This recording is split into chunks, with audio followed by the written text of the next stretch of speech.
Hello my dear learners, my dear students, most welcome. बहुत बहुत स्वागत है आपका आज की क्लास में। आज हमारा एक नया टॉपिक स्टार्ट होने वाला है जो कि है एलजेब्रा, बीजगणित और पार्ट 1 है। तो एलजेब्रा के सारे कॉन्सेप्ट पढ़ने वाले हैं हम। सारी बेसिक टू मॉडरेट हमारी क्लास होने वाली है। देखते हैं आज के मोटिवेशन के साथ हमारी क्लास को स्टार्ट कर रहे हैं। सपने वही सच होते हैं जिनके लिए नींद त्यागनी पड़ती है। तो एक स्टूडेंट को अपनी नींद से थोड़ा कॉम्प्रोमाइज तो करना ही पड़ेगा, इसलिए पढ़ते रहो, बढ़ते रहो और मंजिल तुम्हारा इंतजार कर रही है। तो आपको पढ़ना तो पड़ेगा ही।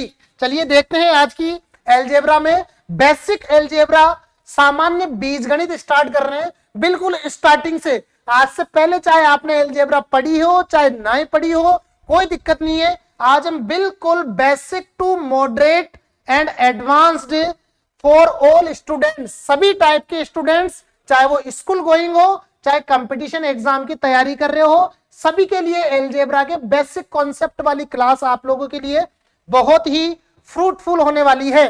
तो चलिए देखते हैं basic concept of simple equation, सरल समीकरण की सामान्य जानकारी। और इसका जो स्टार्टिंग वाला टॉपिक है, पॉइंट है अपना, स्टार्ट होता है वेरिएबल से। देखिए वेरिएबल क्या होते हैं? वेरिएबल दैट मींस इनको हिंदी में बोलते हैं चर।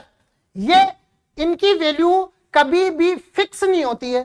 और जो भी अल्फाबेटिक्स लेटर होते हैं, जैसे हमने लिखा एक्स वाई जेड, या हम लिख सकते हैं यहाँ पे एल एम एन, या फिर हम ले सकते हैं ए बी सी। तो जो भी ये अल्फाबेटिक लेटर होते हैं इनको हम वेरिएबल बोल सकते हैं, बिकॉज इनकी वैल्यू कभी भी फिक्स नहीं होती है, चेंजेबल होते हैं। हम कुछ भी इनकी value suppose x is equal to हम 4 भी लेट कर सकते हैं, हम x इज इक्वल टू 5 भी मान सकते हैं। यानी कि हम अपने अकॉर्डिंग या क्वेश्चन के अकॉर्डिंग इनकी वैल्यू को चेंज कर सकते हैं। तो आपको क्या ध्यान रखना है, वेरिएबल या चर क्या होते हैं, इनकी वैल्यू कभी भी फिक्स नहीं होती है। ओके, चलो नेक्स्ट देखते हैं कांस्टेंट। ये वेरिएबल से जस्ट अपोजिट है। वेरिएबल में कोई वैल्यू फिक्स नहीं थी, चेंजेबल थी, बट कांस्टेंट में क्या होता है, यहां पे वैल्यूज फिक्स होती है। यहां पर वैल्यूज क्या होती है, फिक्स होती है। जैसे कोई भी नंबर ले लो 5, 4, 2, तो ये नंबर तो फिक्स है, इनमें क्या चेंज होंगे। इसलिए वेरिएबल का मीनिंग क्या था, चेंजेबल हो सकते हैं। और कांस्टेंट यानी कि फिक्स, स्थिरांक बोलते हैं हिंदी में, और इनकी वैल्यू फिक्स होती है, इनको चेंज नहीं कर सकते। नेक्स्ट देखो एक्सप्रेशन यानी कि व्यंजक, और इनको एल्जेब्रिक एक्सप्रेशन भी बोल सकते हैं, बीजीय व्यंजक। अब देखो, अब हमने वेरिएबल पढ़ा और कांस्टेंट पढ़ा, तो वेरिएबल और कांस्टेंट को जब दोनों को साथ में ले आएंगे, एक बार फिर से सुन लो मैंने क्या बोला। वेरिएबल जो कि एक्स वाई जेड थे और कांस्टेंट 5, 4, 2, 3 जो भी नंबर थे, उन दोनों को जब एक साथ ले आएंगे, बीच में प्लस या माइनस जो भी साइन लगा देंगे, तब ये क्या बन जाएगा, एक्सप्रेशन बन जाएगा। सपोज हम लिखते हैं एक्स, ये वेरिएबल हुआ और यहाँ पे हमने 2 ऐड कर दिया, तो ये हमारा क्या बन गया, एक्सप्रेशन बन गया, या एल्जेब्रिक एक्सप्रेशन बन गया। या हम क्या लिख सकते हैं, वाई स्क्वायर प्लस 4, तो ये भी एक टाइप का एल्जेब्रिक एक्सप्रेशन है। इसमें ध्यान देने वाली बात यह है कि इसमें इक्वल का साइन नहीं आएगा। इक्वल का साइन लगा दिए तो वो एल्जेब्रिक एक्सप्रेशन नहीं होगा। तो ये बात आपको ध्यान रखनी है। नेक्स्ट देखो इक्वेशन। अब सबसे पहले हमने वेरिएबल पढ़ा, उसके बाद हमने कांस्टेंट देखा, थर्ड हमने एक्सप्रेशन देखा, और अब है हमारा इक्वेशन यानी कि समीकरण। अब जो हमने इससे पहले वाला एक्सप्रेशन पढ़ा था ना, उसमें जैसे ही इक्वल का साइन लगा देंगे, जैसे मैं लिख रहा हूं 5x + 2 = 0, तो जैसे ही इक्वल का साइन लगा तो हमारी क्या बन गई, इक्वेशन, या फिर हम क्या बोलेंगे, समीकरण। ओके, तो वेरिएबल, कांस्टेंट, एक्सप्रेशन और इक्वेशन सारी क्लियर हो गई। पूरा बेसिक कॉन्सेप्ट था, अच्छे से क्लियर हो गया। अब देखो हाउ टू सोल्व इक्वेशन, यानी कि इन इक्वेशनों को सोल्व कैसे कर सकते हैं। बड़ा ही सिंपल तरीका है, सिंपल वे में आपको बता रहा हूं। एग्जांपल लिया हुआ 3x + 4 = 0। देखो 3x + 4 = 0 लिखा हुआ है। हम क्या करेंगे, ये 3x एज इट इज रखा, ये इक्वल का साइन एज इट इज रखा।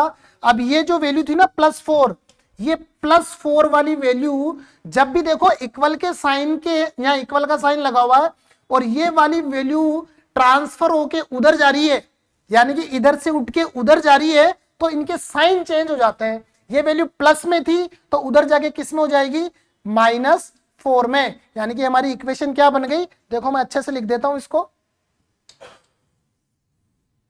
हमारी इक्वेशन क्या बन जाएगी, 3x = -4, और यहां से फिर हम x की वैल्यू फाइंड आउट कर सकते हैं, -4। अब ये इनटू में था ना, देखो जब भी इधर की साइड इनटू में होगा ना तो वो इक्वल के साइन में जाके डिवाइड में आ जाएगा।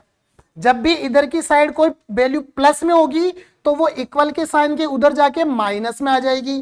वैसे ही उल्टा करना है, अगर माइनस में हो तो प्लस में चली जाएगी। तो ये आपको बेसिक कॉन्सेप्ट ध्यान रखना है, बिकॉज एलजेब्रा में बेसिक कॉन्सेप्ट ही काम करने वाले हैं, अदरवाइज एलजेब्रा बहुत हार्ड लगती है। अगर ये बेसिक कॉन्सेप्ट माइंड में नहीं होते ना तो फिर हमको एलजेब्रा बहुत हार्ड लगती है। इसलिए पूरे कॉन्सेप्ट स्टार्टिंग से ही समझ के रखो।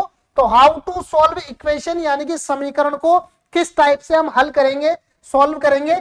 3x + 4 = 0 था, 3x हम +4 को उधर ले गए तो -4 में हो गया, तो x = क्या हो गया, -4। और ये देखो मल्टीप्लाई में था तो ये नीचे हमारे डिवाइड में आ जाएगा। तो इस टाइप से हमारी ये कंप्लीट इसका सॉल्यूशन हो गया। चलिए नेक्स्ट देखते हैं। एक मैजिक ट्रिक है, यानी कि ये कई बार एक लाइन आ जाती है क्वेश्चन की फॉर्म में और फिर हमको सोल्व करने के लिए दिया जाता है। तो हमने देखो एक मैजिक ट्रिक बना दिया। मैंने एक नंबर सोचा, आपने कोई भी एक नंबर सोच लिया अपने माइंड में, कुछ भी जो भी सोचना हो, उसमें 3 जोड़ रहे हैं, यानी कि पता नहीं है अभी क्या नंबर सोचा है अपन ने, उसमें क्या ऐड कर दिया, 3 अकॉर्डिंग टू क्वेश्चन, क्योंकि क्वेश्चन बोल रहा है। फिर उसे 2 से मल्टीप्लाई कर दिया, उसके बाद उसको 2 से मल्टीप्लाई कर दिया और जवाब कितना आया हमारे पास, 14। तो ये जो जवाब आया ना इसको हम क्या करेंगे, इक्वल में रखेंगे। तो देखो इक्वेशन बनाते हैं। तो बताओ हमने कौन सा नंबर सोचा था। अब देखो इसको इक्वेशन बनाता हूं। मैंने एक नंबर सोचा, सपोज मैंने एक नंबर सोचा क्या, y, x भी सोच लो, y भी सोच लो, z, lmn, abc, whatever जो भी हमने वेरिएबल बताए थे ना उनमें से कुछ भी सोच लो। उसमें 3 जोड़ना है अकॉर्डिंग टू क्वेश्चन। उसमें क्या कर दिया, 3 जोड़ दिया। देखो लिखा है, मैंने एक नंबर सोचा तो हमने नंबर सोचा y, उसमें 3 जोड़ा, 3 जोड़ दिया। ये लो हमने इसको कंप्लीट कर दिया।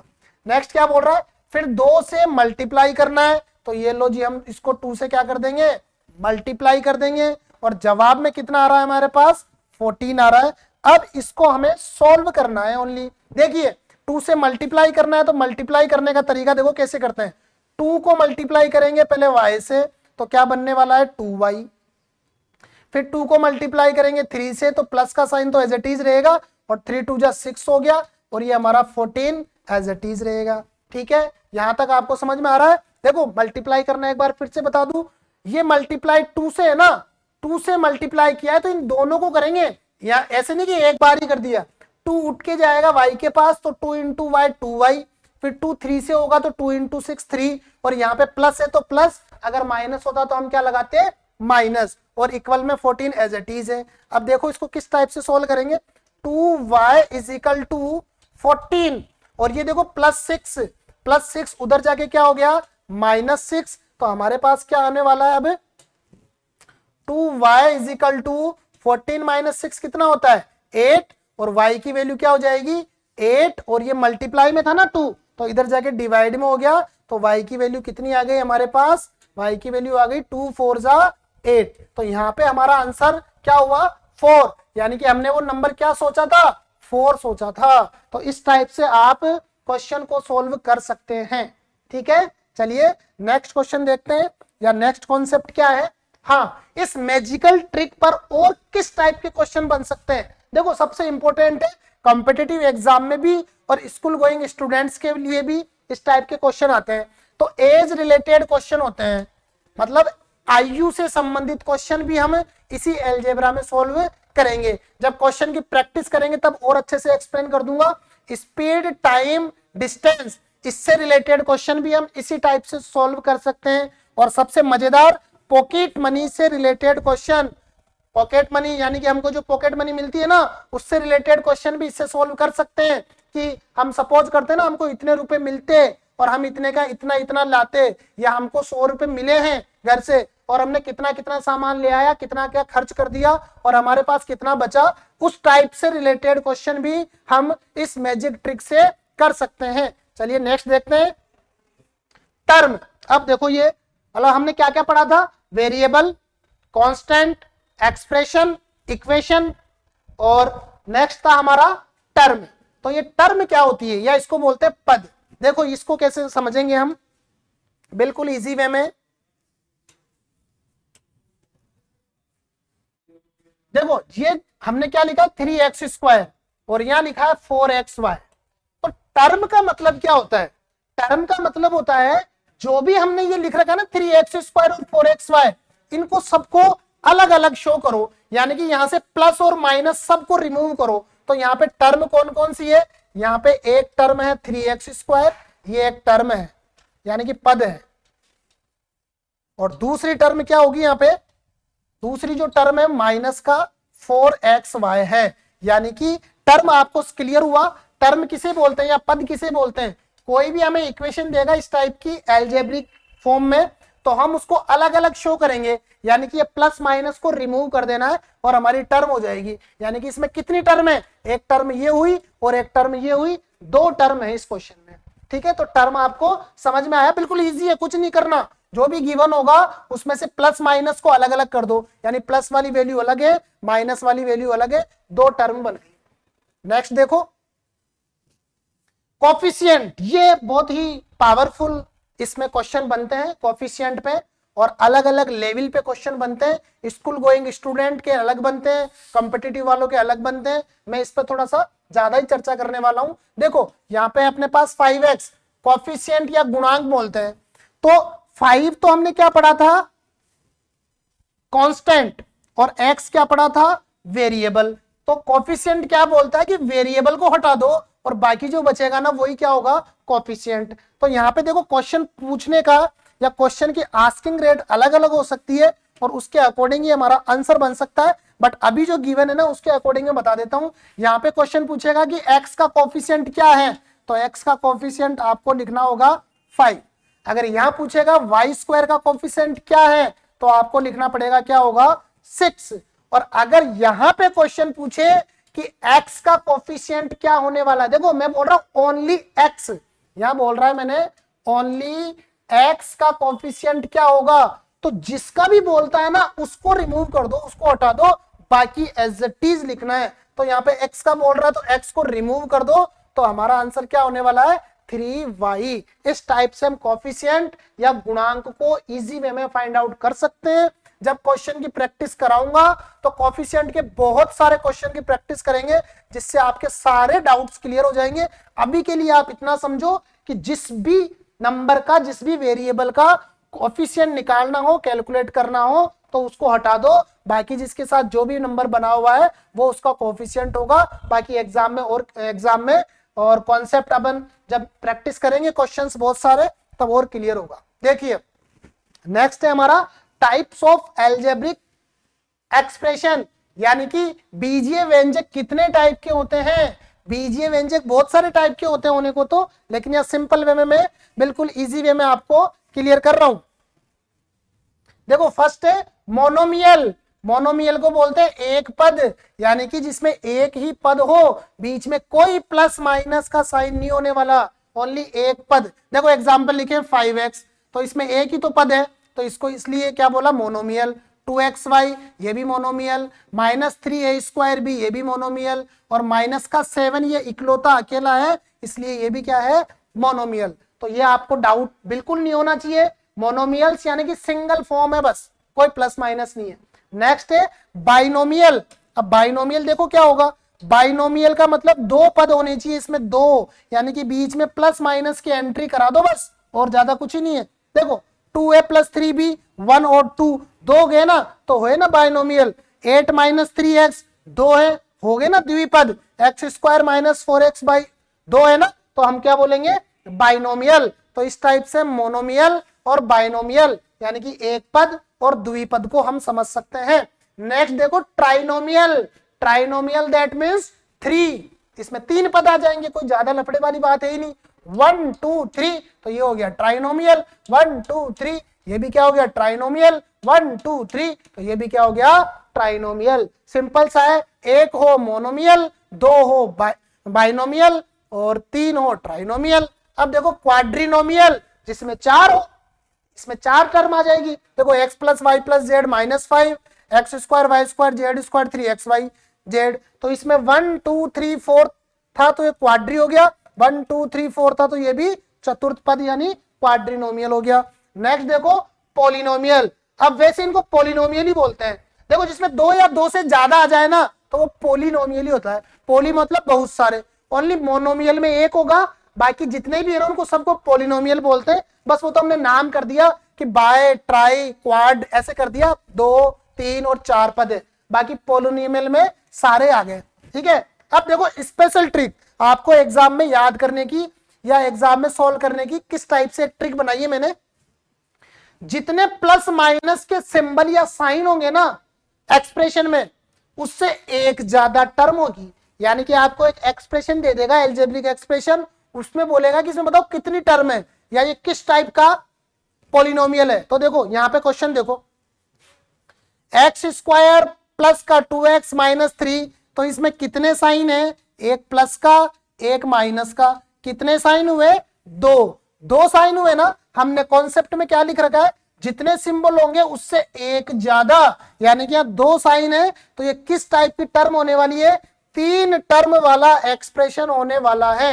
तो आप इस टाइप से ध्यान रख सकते हो, जब भी क्वेश्चन में पूछेगा आपको कि इसमें कितनी टर्म होने वाली है, तो यहां देख लो प्लस माइनस। अगर देखो यही होता खाली एक्स, अगर ओनली यही होता है, यहां पे मैं एक बार और क्लियर कर दूं, x प्लस 3, तो यहां पे कितना साइन है, एक, तो ये कितने टर्म है, इसमें 2 टर्म है। ठीक है, अगर यहां पे मैं एक और ऐड कर देता, सपोज कुछ भी ऐड कर देते तो 3 साइन हो जाते, तो फिर क्यों 4 टर्म हो जाती। तो आपको कॉन्सेप्ट में क्या ध्यान रखना है, जितने प्लस माइनस है उससे एक ज्यादा हमारी टर्म होने वाली है। ठीक है, तो ये इस टाइप से हमारा आज का अलजेब्रा का बेसिक कॉन्सेप्ट था। बेसिक सारी चीजें हमने कराई है, बिल्कुल इजी वे में आपको सारे कॉन्सेप्ट अच्छे से क्लियर करने होंगे। अलजेब्रा पढ़ने से पहले आपको ये सारी चीजें पता होनी चाहिए, अदरवाइज आप अलजेब्रा के कोई भी क्वेश्चन नहीं कर पाओगे। तो इस टाइप से आज हमारा अलजेब्रा का पार्ट 1 कंप्लीट हुआ है। इसमें बहुत सारे इजी वाले अच्छे कॉन्सेप्ट मैंने क्लियर कराए हैं। आप एक बार जरूर इस क्लास को रिवाइज कर लेना, और रिवाइज करते टाइम इनको थोड़ा सा नोट भी करोगे, क्योंकि मैथ्स में अगर लिख के प्रैक्टिस करोगे तो आपके लिए बहुत ही इजी हो जाएगा। तो चलते हैं, फिर मिलते हैं नेक्स्ट इसी टाइप की और क्लास में, जिसमें और भी बहुत सारे कॉन्सेप्ट होंगे, बहुत सारे क्वेश्चन होंगे इसी टाइप के। आप लोग प्लीज चैनल पे बने रहिए, और अलजेब्रा के बहुत सारे क्वेश्चंस हम सोल्व करने वाले हैं, तो आप उनकी प्रैक्टिस भी जरूर करना। आज के लिए इतना ही, मिलते हैं नेक्स्ट वीडियो में इसी टाइप के और क्वेश्चन के साथ। तो आप लोग चैनल पे बने रहना और अपनी तैयारी को करते रहना। आप लोगों के लिए आज के लिए इतना ही, थैंक्स।